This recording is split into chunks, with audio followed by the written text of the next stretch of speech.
Next slide, please.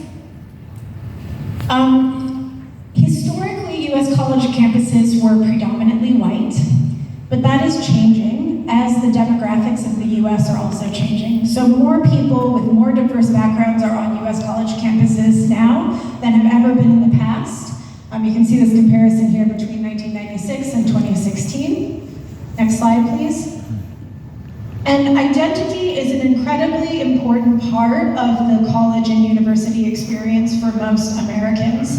And that's particularly true for historically underrepresented groups. So those non-white groups that weren't the majority on campus before, for many of them, when they go to college, their identity is really an important part of how they interact with other people, the things that they learn about, and also how they see themselves and understand themselves as part of the college campus community. Next, please. But that doesn't mean that just because we have more diverse campuses, doesn't mean that everything is perfect. There is still issues with discrimination and racism in the United States in general, and that is true on college campuses as well. For one thing, non-whites make up a very small percentage of the faculty on U.S. college campuses, so the power of those who are in the positions of power are often white professors and faculty, and that doesn't very well represent the diversity of the student body.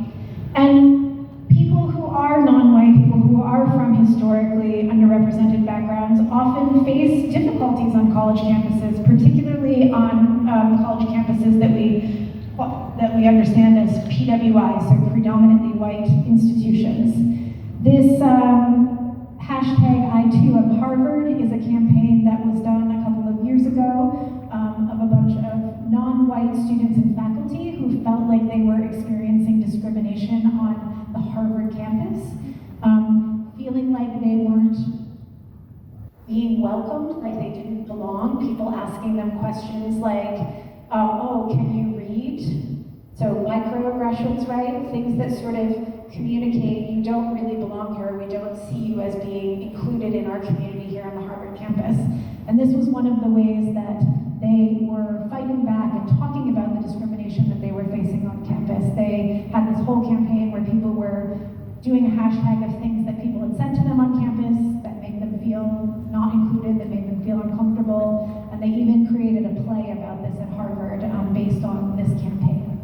Next, please. This is the predominantly white institution that I just mentioned. So PWIs are universities and colleges that have a student population that's more than 50% white.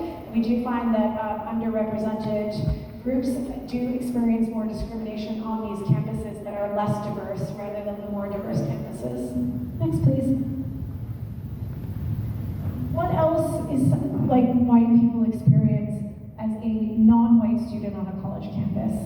We know from research that people of color experience more racism, they experience more discrimination than white students do. Students of color, especially black students, tend to have higher rates of not finishing their degrees. International students of color particularly face a lot of challenges that white students don't. Stereotyping, racial and ethnic prejudice, culture shock, imposter syndrome, which we're going to talk about. And again, your identities as Indonesian people often can intersect with other identities. Perhaps you are queer and Indonesian, perhaps you are a Muslim woman and you are a person of color, and these identities, which are all minority identities on these campuses, can also put you in a position where you're experiencing maybe multiple discriminations or multiple challenges due to your identity. Next one. Thank you. Microaggressions, as I've mentioned, these are some of the microaggressions that often get reported by Asian students on international in U.S. campuses, Asian international students.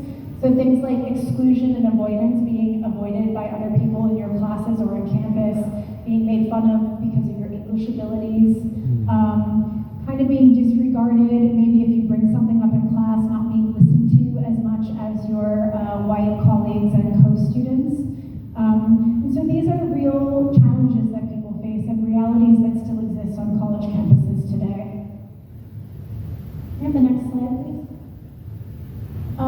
And it seems like small things, right? It's, oh, you know, someone just said something, someone sort of made fun of my accent, someone made a weird comment about people from Indonesia, someone, you know, said something not very nice about Muslims, for instance. But these things really matter, and they can really affect your emotions. They can really increase your feelings of isolation and loneliness. We're going to watch this video really quick to give you a bit of an example. Can you play the video, please?